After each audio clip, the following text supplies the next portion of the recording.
Eles se arrependeram. Terão socorro e graça na hora do sofrimento. Aneutea, Sibila Cumana. Deus, para nos resgatar, toma a humana vestidura. Mais do que a nossa salvação, nada lhe é mais caro. A paz, a sua vinda, descerá à terra. A tranquilidade florirá, e o universo, sem guerra, não será mais de perturbações agitado. A idade de ouro retomará seu brilho. Cimeria, Sibila de Cumes. Num século surgirá o dia em que o Rei dos Reis habitará conosco. 3 reis do Oriente, guiados pela luz. No astro rutilante, que ilumina a jornada. Virão adorá-lo e humildes, prosternados. Lhe oferecerão ouro, incenso e mirra. Prisca, Sibila Eritreia, vejo o Filho de Deus, vindo do Olimpo entre os braços de uma virgem hebreia, que lhe oferece o seio puro. Em sua vida viril, entre penas cruéis, sofrerá por aqueles que o fizeram nascer, mostrando que, como um pai, se afligiu por eles. A Sibila Líbica, um rei do povo hebreu será o Redentor bom, justo e inocente. Pelo homem pecador padecerá muito. Com olhar arrogante os escribas o acusarão de se dar como filho de Deus. Ao povo ele ensinará anunciando-lhe a salvação. Sambeta, Sibila Pérsica, do Filho do Eterno uma virgem será mãe. Seu nascimento trará ao mundo a vida e a salvação. Com grande modéstia conquanto rei, montado sobre um asno, ele fará sua entrada em Solime, onde injuriado, e condenado pelos maus, sofrerá a morte. Da Pené, a Sibila Délfica, depois que alguns anos passarem o Deus, de uma virgem nascido, aos homens aflitos fará luzir a esperança da redenção. Conquanto tudo possa, e quão alto está o seu trono, ele sofrerá a morte para, da morte, resgatar seus povos. Pito Sibila Sanilense, eis que os santos decretos se cumprem.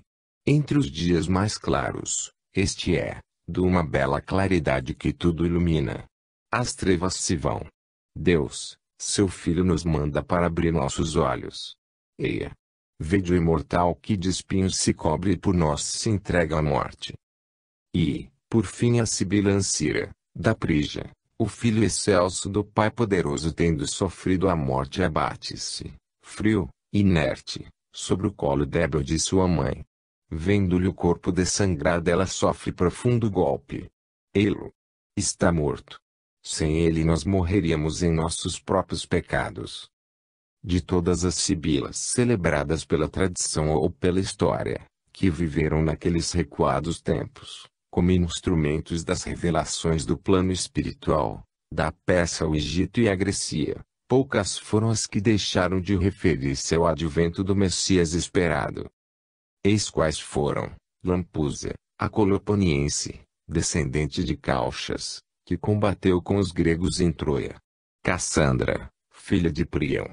A Sibila Epirótica, filha de Tresprotia.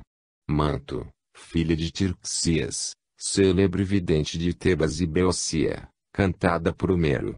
Carmenta, mãe de Evandro. Elissa, a Sibila Lésbica, citada por Pausanias, que se dizia filha da ninfa Lâmia. Artemis, filha de Apolon, que viveu em Delfos. Hieropila, finalmente, Sibila Cumana, que avistou-se nos primeiros dias de Roma com Tarquínio Soberbo. E como poderiam essas mulheres inspiradas fechar os olhos à luz radiante que descia dos céus? 21. E o Verbo se fez carne. E então vieram dias nos quais mais que nunca, havia uma aura de expectação em toda a natureza e um mudo e singular anseio no coração dos homens.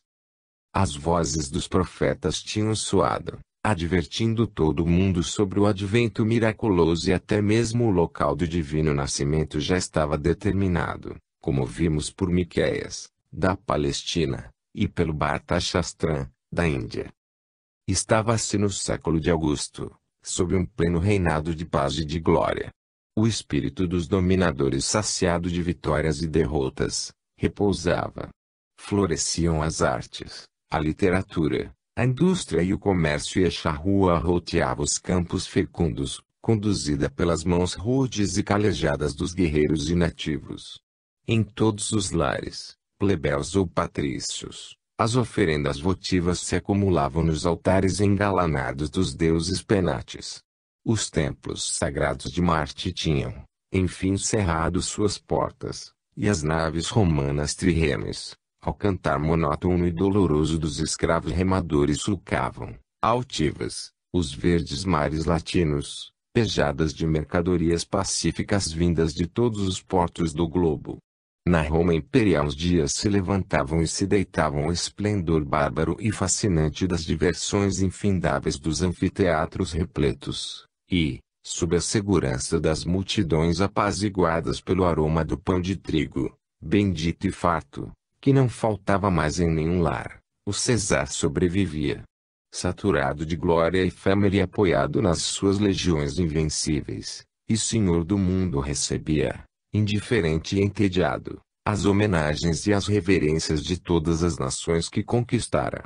A ordem romana, a lei romana, a paz romana, sem contestadores, imperavam por toda parte. Mas, no entretanto e inexplicavelmente, de envolta a essa atmosfera de alegria e de abundância soprava, não se sabendo de onde vinha nem para onde ia, uma aragem misteriosa e indefinível de inquietação íntima e de ansiedade, de temor insólito e de emoção. Rumores estranhos circulavam de boca em boca, de cidade em cidade, nação a nação, penetrando todos os lares e corações, uma intuição maravilhosa e profunda de alguma coisa extraordinária que estava para acontecer e que modificaria a vida do mundo. Olhos interrogadores se voltavam de contínuo para os céus, prescrutando os horizontes em busca de sinais e evidências desse acontecimento surpreendente que se aproximava. As sibilas, oráculos e adivinhos, eram consultados com mais frequência e os homens idosos, de mais experiência e bom conselho, eram procurados e ouvidos com mais respeito e reverência. Foi quando Virgílio escreveu esta profecia memorável, que tão depressa viria a ter cumprimento. Vede como todo o mundo se abala, como as terras e os vastos mares exultam de alegria, com o século que vai começar. O infante governará o mundo purificado. A serpente perecerá. E logo em seguida, como inspiradamente revelando a verdade, chegam, enfim, os tempos preditos pela Sibila de Cumes. Vai-se abrir uma nova série de ciclos. A Virgem já volve ao reino de Saturno, surgirá uma nova raça, um novo rebento desce do alto dos céus. E o grande dia, então, surgiu quando César, desejando conhecer a soma de seus inumeráveis súditos, determinou o censo da população de todo o seu vasto império. E quando José, carpinteiro modesto e quase desconhecido, da pequena vila de Nazareth, na Galiléia dos gentios e natural de Betleém, tomou de sua esposa Miriam, que estava grávida, e empreendeu a jornada inesquecível, e quando por serem pobres e humildes, aceitaram auxílio de amigos solícitos e abrigaram-se em um estábulo de granja onde, então, o grande fato da história espiritual do mundo sucedeu. Aquele que devia redimir a humanidade de seus males foi ali exposto, envolto apressadamente em panos pobres, e seus primeiros vagidos foram emitidos em pleno desconforto, salvo o que lhe vinha da desvelada assistência dos seus progenitores, o mesmo desconforto, aliás, que o acompanharia em todos os dias de sua vida e que o levou a dizer mais tarde, já quando em pleno exercício de sua missão salvadora, o Filho do Homem não tem onde repousar a cabeça. O Espírito glorioso e divino deu assim ao mundo, desde o nascer, um exemplo edificante de humildade e de desprendimento, o desejado de todos os povos, o reclamado por todos os corações e anunciado por todos os profetas, em todas as línguas do mundo então conhecido. Nasceu assim quase ignorado numa casa humilde para que o evangelho que ia mais tarde pregar, de renúncia e de fraternidade, recebesse dele mesmo, desde os primeiros instantes, tão patético e comovedor testemunho. Emocionante momento esse. A estrela dos sacerdotes caldaicos se levantara no horizonte. O Verbo se fizera carne e, descendo à terra, habitara entre os homens. O sol, em seu giro fecundante, gloriosamente entrava em Pisces e a ampulheta do tempo nesse instante marcou o encerramento de um ciclo que teve início, como já vimos, com a depuração espiritual do mundo, após a comunhão de espíritos do céu e da terra, a queda de um servindo à elevação de outros, visando a unidade, que é a consumação fundamental da criação divina. Mas também marcou a abertura de um outro, em que os frutos dos ensinos trazidos pelos enviados do Senhor e por Ele próprio ratificados e ampliados, quando entre os homens viveu brotassem, fecundos e promissores, da árvore eterna da vida, para que a evolução da humanidade daí por diante se desenvolvesse em bases morais mais sólidas e perfeitas. A promessa feita nos páramos etéreos da capela estava pois cumprida. Ele desceu, o Divino Senhor, ao seio ignário e impuro da massa humana terrestre, para trazer o auxílio prometido, para redimir com sua presença, sua exemplificação e seus ensinos sublimes, as duas raças de homens, a da capela e a da terra que, no correr dos tempos se mesclaram, confraternizaram e partilharam dos mesmos sofrimentos, angústias e esperanças. 22. A passagem do milênio. E assim atingimos o último ciclo. 2000 anos são transcorridos após o sublime avatar, mas, entretanto, eis que a humanidade vive agora um novo período de ansiosa e dolorosa expectação, mais que nunca, e justamente porque seu entendimento se alargou, crescendo sua responsabilidade, necessita ela de um Redentor. Porque os ensinos maravilhosos do Messias de Deus foram, em grande parte, desprezados ou deturpados. O rumo tomado pelas sociedades humanas não é aquele que o divino pastor apontou ao rebanho bruto dos primeiros dias, aos filhos da promessa que desceram dos céus e continua a apontar a gerações jamais esclarecidas e conscientes dos nossos tempos. Os homens se desviaram por maus caminhos e se perderam nas sombras da maldade e do crime. Como da primeira vez, os degredados e seus descendentes deixaram-se corromper pelas paixões e foram dominados pelas tentações do mundo material. Sua inteligência, grandemente desenvolvida no transcorrer dos séculos, foi aplicada na conquista de bens perecíveis, os templos dos deuses da guerra, transferidos agora para as oficinas e as chancelarias, nunca mais desde muitos se fecharam e a violência e a corrupção dominam por toda a terra. A amálgama das raças e sua espiritualização na unidade, que era a tarefa planetária dos exilados, não produziu os desejados efeitos, pois que parte da humanidade vive e se debate na voragem nefanda da morte, destruindo-se mutuamente, enquanto muitos dos filhos da terra ainda permanecem na mais lamentável barbárie e na ignorância de suas altas finalidades evolutivas. Pode hoje o narrador repetir como antigamente, e viu o Senhor que a maldade do homem se multiplicara sobre a terra. Por isso, agora, ao nos avizinharmos do encerramento deste ciclo, nossos corações se confrangem e atemorizam. Tememos o dia do novo juízo quando Cristo, sentado no seu trono de luzes, pedir-nos contas de nossos atos. Porque está escrito, para se cumprir como tudo mais se tem cumprido, o Filho do Homem será o juiz. Pois, como o Pai tem em si mesmo a vida, concede também ao Filho possuir a vida em si, igualmente deu-lhe o poder de julgar, porque é o Filho do Homem. Não virá ele, é certo, conviver conosco novamente na terra, como nos tempos apostólicos, mas, conforme estiver presente ou ausente em nossos corações, naquilo que ensinou e naquilo que, essencialmente ele mesmo é, a saber, sabedoria, amor e pureza, assim seremos nós apartados uns dos outros. Já dissemos e mostramos que, de tempos em tempos, periodicamente, a humanidade atinge um momento de depuração, que é sempre precedido de um expurgo planetário, para que dê um passo avante em sua rota evolutiva. Estamos agora vivendo novamente um período dessas Nos planos espirituais superiores já se instala o divino tribunal. Seu trabalho consiste na separação dos bons e dos maus, dos compatíveis e incompatíveis com as novas condições de vida que devem reinar na Terra futuramente. No Evangelho, como já dissemos, ali está claramente demonstrada pelo próprio Mestre a natureza do veredito. Passarão para a direita os espíritos julgados merecedores de acesso, aqueles que, pelo seu próprio esforço, conseguiram a necessária transformação moral, os já então incapazes de ações criminosas conscientes, os que tiverem dominado os instintos da violência, pela paz, do egoísmo, pelo desprendimento, da ambição, pela renúncia, da sensualidade, pela pureza.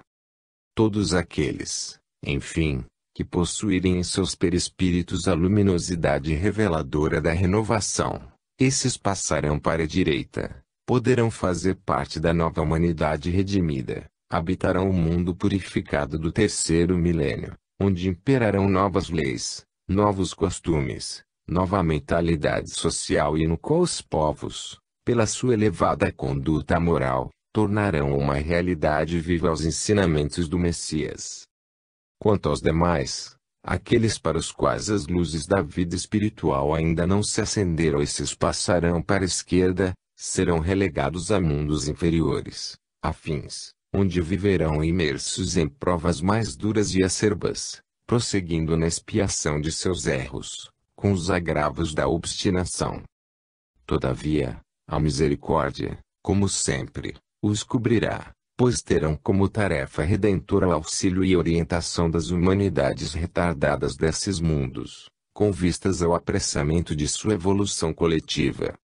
E assim como sucedeu com os capelinos, em relação à terra, assim sucederá com os terrícolas em relação aos orbes menos felizes, para onde forem degradados e, perante os quais como antigamente sucedeu, transformar-se-ão em filhos de Deus, em anjos decaídos. E o Senhor disse: em verdade vos digo que não passará esta geração sem que todas estas coisas aconteçam. Em sua linguagem sugestiva e alegórica referia-se o Mestre a esta geração terrena, formada por todas as raças, cuja evolução vem da noite dos tempos, nos períodos geológicos, alcança os nossos dias e prosseguirá pelo tempo adiante.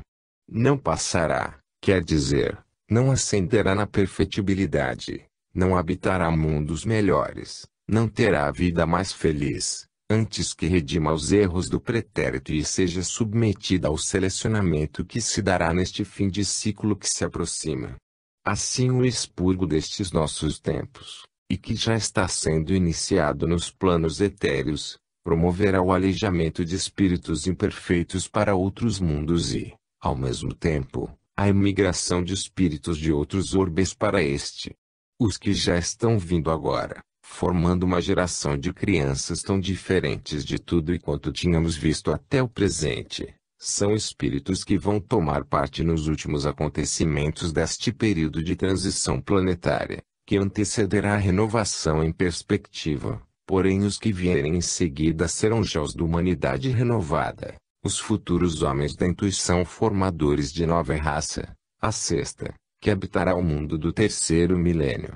Já estão descendo à Terra os espíritos missionários, auxiliares do Divino Mestre, encarregados de orientar as massas e ampará-las nos tumultos e nos sofrimentos coletivos que vão entenebrecer a vida planetária nestes últimos dias do século.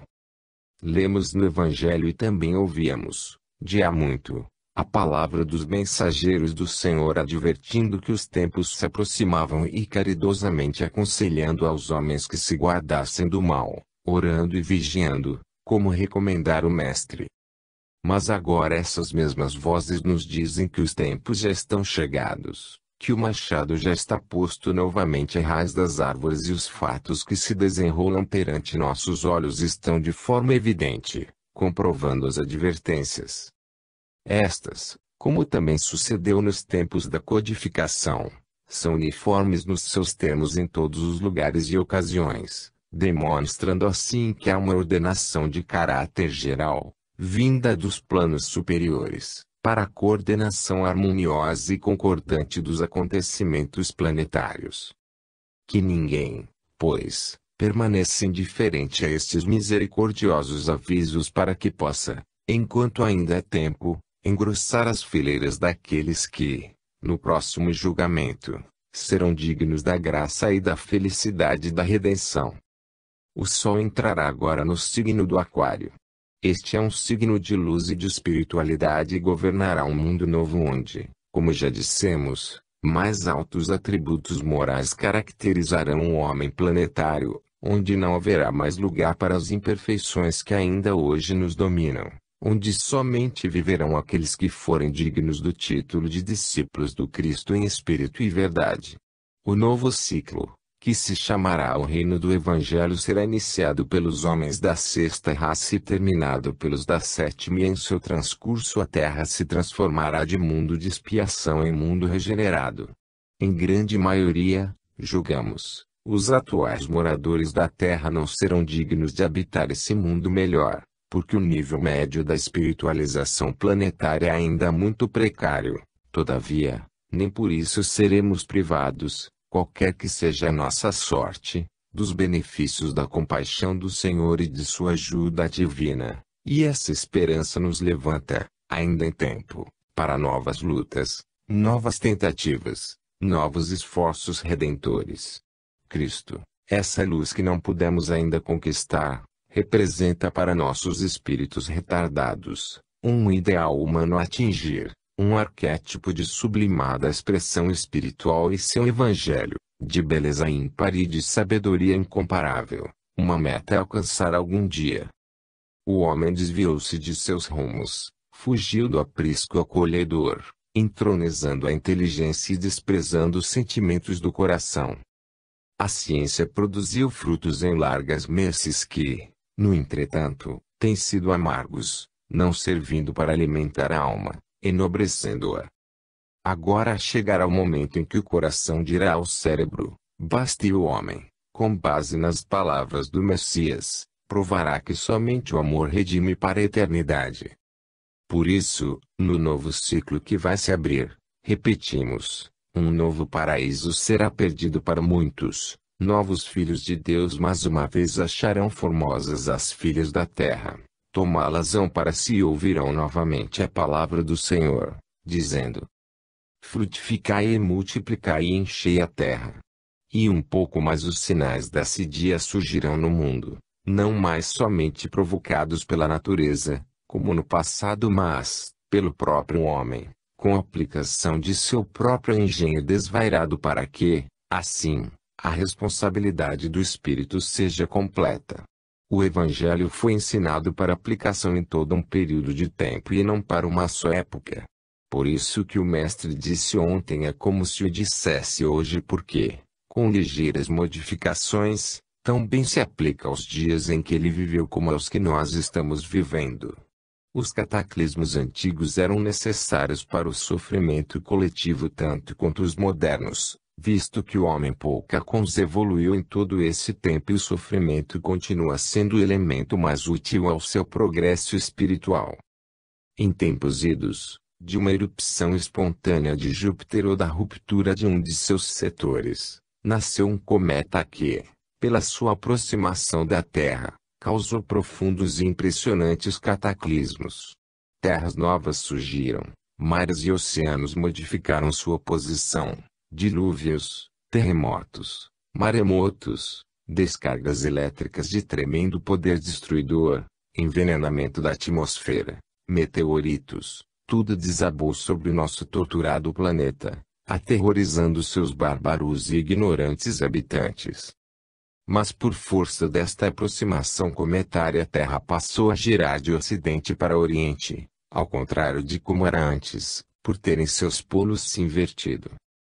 Este mesmo acontecimento provocou um deslocamento da órbita de Marte que a partir daí começou a girar muito perto da órbita da Terra, de 15 em 15 anos.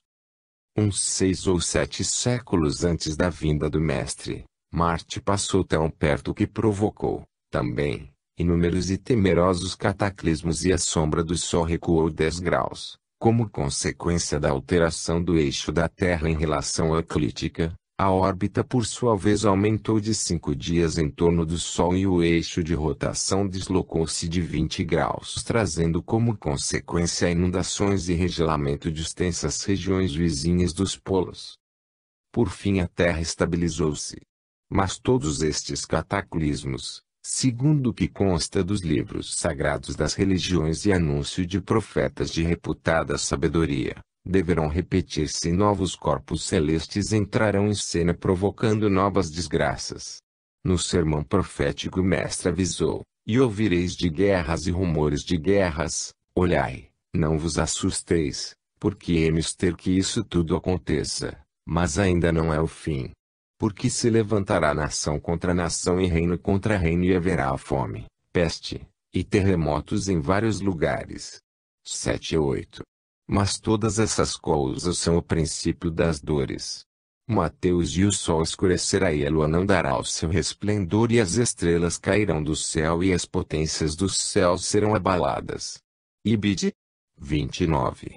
E João, no seu Apocalipse, referindo-se aos mesmos cataclismos diz, e havendo aberto o sexto selo olhei e eis que houve um grande tremor de terra e o sol tornou-se negro como um saco de cilício e a lua tornou-se como sangue e as estrelas do céu caíram sobre a terra, como quando a figueira lança de si os seus figos verdes, abalada por um vento forte.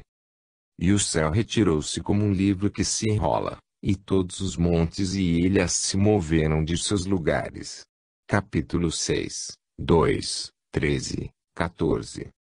E no capítulo 20, eu vi um novo céu e uma nova terra, porque o primeiro céu e a primeira terra desapareceram, e o mar já não existia. Desde os tempos remotos de Israel, muito antes que o Verbo Divino viesse mostrar aos homens o caminho reto da salvação, as vozes veneráveis e impressionantes dos profetas já alertavam os homens sobre os cataclismos do futuro. Diz Joel 1 no capítulo 3, 15, 16, Deus fará, então tremer os céus e a terra, o sol e a lua enegrecerão e as estrelas retirarão seu esplendor. Malaquias, então aqueles que temem ao Senhor falam cada um com o seu companheiro e o Senhor atenta e ouve. E é um memorial escrito diante dele para os que temem o Senhor e para os que se lembram do seu nome. E eles serão meus, diz o Senhor, naquele dia que farei-me serão propriedade, poupá-los-ei como um homem poupa a seu filho que o serve. Então tornareis a ver a diferença entre o justo e o ímpio, entre o que serve a Deus e o que não serve. Capítulo 3 a 16, 17, 18. Porque eis que aquele dia vem ardendo como um forno. E Isaías no capítulo 24 reafirma solenemente, já as janelas do alto se abrem e os fundamentos da terra tremerão. De todos será quebrantada a terra, de todos se romperá a terra e de todos se moverá a terra. De todos se balanceará a terra como bêbado e será movida e removida como a choça de noite. E a lua se envergonhará e o sol se confundirá. E o apóstolo Pedro, na sua segunda epístola diz, rematando estas profecias, os seus incendiados se desfarão e os elementos ardendo se fundirão. A terra e todas as obras que nela há, serão queimadas. Pois todas estas profecias se aplicam aos nossos tempos e são corroboradas pela própria ciência astronômica. As tábuas astrológicas mostram que até o último dia deste período final do ciclo somente haverá 2 eclipses do Sol, sendo um em 1961 e outro em 1999.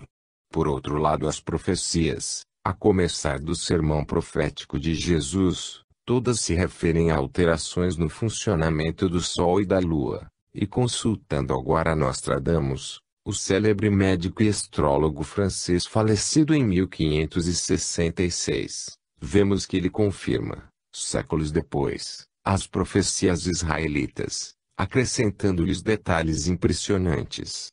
Quanto ao aparecimento de um cometa perigoso, diz ele: quando o Sol ficar completamente eclipsado, passará em nosso céu um novo corpo celeste, que será visto em pleno dia. Aparecerá no setentrião, não longe de Câncer um cometa. A um eclipse do Sol sucederá o mais tenebroso verão que jamais existiu desde a criação até a paixão e morte de Jesus Cristo, e dilata esse dia. E prossegue, uma grande estrela, por 7 dias, abrasará. Nublada fará 2 sóis aparecerem. E quando o corpo celeste for visto a olho nu, haverá grande dilúvio, tão grande e tão súbito que onda passará sobre os Apeninos. E em seguida, o Sol escondido e eclipsado por Mercúrio passará para um segundo céu. Ao aproximar-se da Terra, o seu disco aparecerá 2 vezes maior que o Sol, e os planetas também aparecerão maiores e baixarão de grau. Uma grande translação se produzirá, de tal modo que julgarão a Terra fora de sua órbita e abismada em trevas eternas. A Lua, escurecida em profundas trevas, ultrapassa seu irmão na cor da ferrugem. Por causa da Lua dirigida por seu anjo, o céu desfará as inclinações com grande perturbação, tremerá a terra com a modificação, levantando a cabeça para o céu. Quer dizer, a aproximação da Lua influirá para que a Terra perca a inclinação atualmente existente de 23 graus e 28 minutos sobre a eclíptica, voltando à posição vertical, e isto, como bem se percebe, trará tremendas alterações sobre a disposição das terras e das águas sobre a crosta. Ouçamos agora uma voz profética do espaço, em mensagens mediúnicas.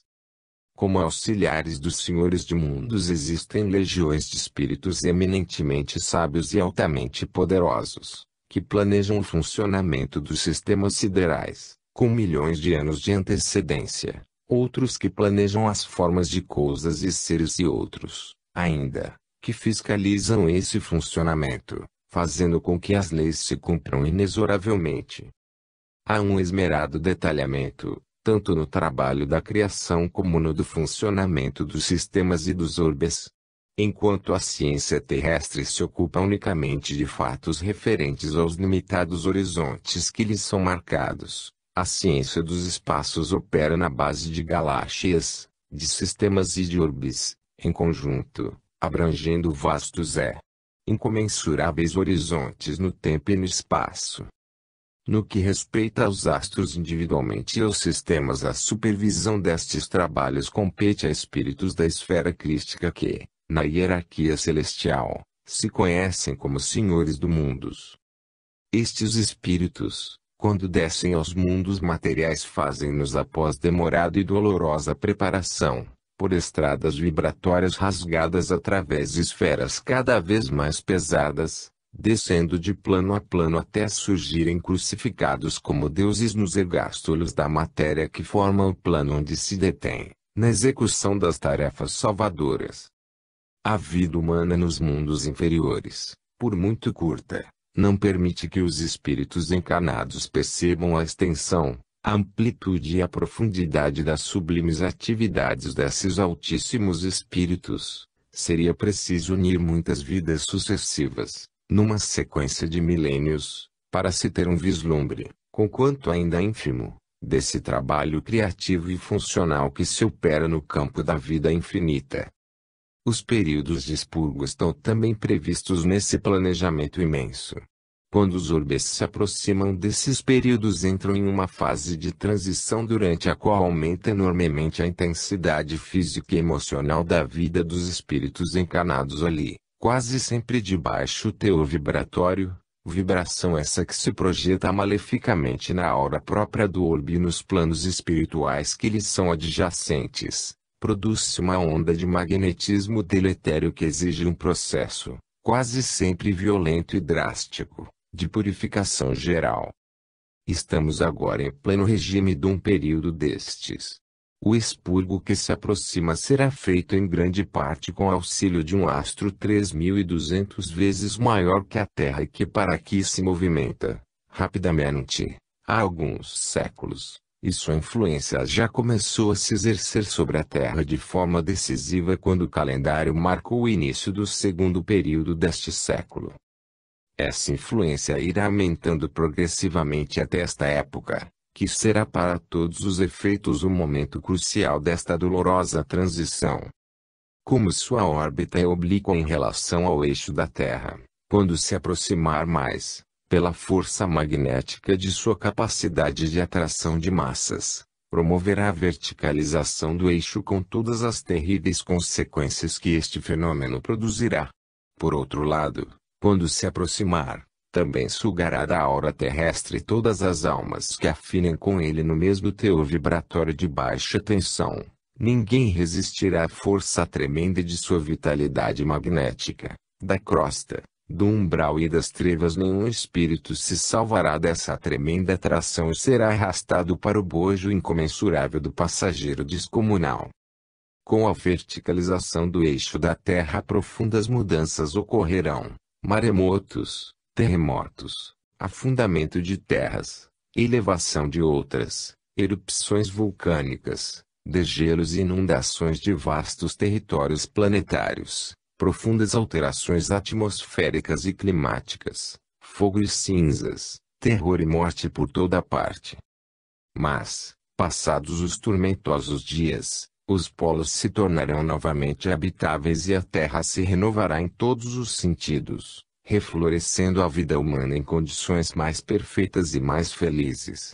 A humanidade que virá habitá-la será formada de espíritos mais evoluídos, já filiados às hostes de Cristo, amanhadores de sua seara de amor e de luz, evangelizados que já desenvolveram em apreciável grau as formosas virtudes da alma que são atributos de discípulos. Milhares de condenados já estão sentindo, na crosta e nos espaços, a atração terrível, o fascínio desse abismo que se aproxima e suas almas já se tornam inquietas e aflitas. Por toda parte do mundo a paz, a serenidade, a confiança, a segurança, desapareceram, substituídos pela angústia, pelo temor, pelo ódio, e haverá dias, muito próximos, em que verdadeiro pânico tomará conta das multidões, como epidemias contagiantes e velozes. A partir de agora, diz a mensagem, a população do orbe tenderá a diminuir como os cataclismos da natureza e com as destruições inconcebíveis provocadas pelos próprios homens. No momento final do expurgo, somente uma terça parte da humanidade se encontrará ainda encarnada. Bilhões de almas aflitas e trementes sofrerão nos espaços a atração mortífera do terrível agente cósmico. Voltemo-nos, pois, para o Cristo enquanto é tempo, filiemo-nos entre os que o servem, com humildade e amor, servindo ao próximo, e abramos os nossos corações, amplamente, amorosamente, para o sofrimento do mundo, do nosso mundo. Ouçamos agora a ciência do mundo atual. Segundo revelações conhecidas, vindas do plano espiritual em várias datas, os acontecimentos previstos para este fim de ciclo evolutivo, diariamente vão se aproximando, e seus primeiros sinais podemos verificar à simples observação do que se passa no mundo que nos rodeia, tanto no setor humano, como no da natureza. Segundo revelações novas, provindas do mesmo plano, o começo crítico desses acontecimentos se dará em 1984, de hoje a 6 breves anos. Mas como são revelações que vêm através da mediunidade, muita gente, inclusive espíritas, não lhes dão muita atenção. Mas sucede que agora a própria ciência materialista está trazendo seu contributo e confirmações, sobretudo na parte referente às atividades astronômicas e geofísicas. As últimas publicações prenunciam para 1983 terríveis acontecimentos revelados por cientistas da Universidade do Colorado, nos Estados Unidos, e de Sydney, na Austrália, e dizem que está se encaminhando um alinhamento de planetas do nosso sistema em um dos lados do Sol, e que isso provocará um aumento considerável de manchas solares e de labaredas, de dimensões inusitadas, que impulsionarão o vento solar, correntes volumosas de radiações e de partículas atômicas que se projetarão sobre a Terra colidindo com sua atmosfera, criando auroras, formando tempestades violentas que perturbarão o ritmo de rotação do planeta, modificando o ângulo de sua inclinação sobre a órbita, Com as terríveis consequências que estes fenômenos provocarão, é evidente que a esta parte astronômica e geofísica se acrescentarão as ocorrências já previstas, de caráter espiritual que não se torna necessário aqui repetir. No fim deste século o clima em todo o mundo estará mais quente, o nível dos oceanos estará mais elevado e os ventos terão mudado de direção. É esta conclusão a que chegaram os cientistas do Observatório Geofísico de Leningrado, na Rússia, depois de estudarem matematicamente as tendências das mudanças climáticas ocorridas até agora na Terra. Dizem eles que com o aumento da temperatura da atmosfera terrestre, no fim do século as calotas polares terão retrocedido, diminuído, consideravelmente e haverá modificações na distribuição das chuvas. Estes prenúncios científicos destacam justamente os pontos mais marcantes das previsões espirituais que têm sido reveladas aos homens encarnados pelo plano espiritual através de médiuns de confiança, que asseguram a necessária autenticidade das comunicações. Assim, pois, estamos no princípio das dores e um pouco mais os sinais dos grandes tormentos estarão visíveis no céu e na terra não havendo mais tempo para tardios arrependimentos. Nesse dia, quem estiver no telhado não desça a casa e quem estiver no campo não volte atrás. Porque haverá grandes atribulações e cada homem e cada mulher estará entregue a si mesmo. Ninguém poderá interceder pelo próximo. Haverá um tão grande desalento que somente a morte será o desejo dos corações. Até o sol se esconderá porque a atmosfera se cobrirá de sombras, e nenhuma prece mais será ouvida e nenhum lamento mais comoverá as potestades ou desviará o curso dos acontecimentos. Como está escrito, e nesse dia haverá uma grande aflição como nunca houve nem nunca há de haver.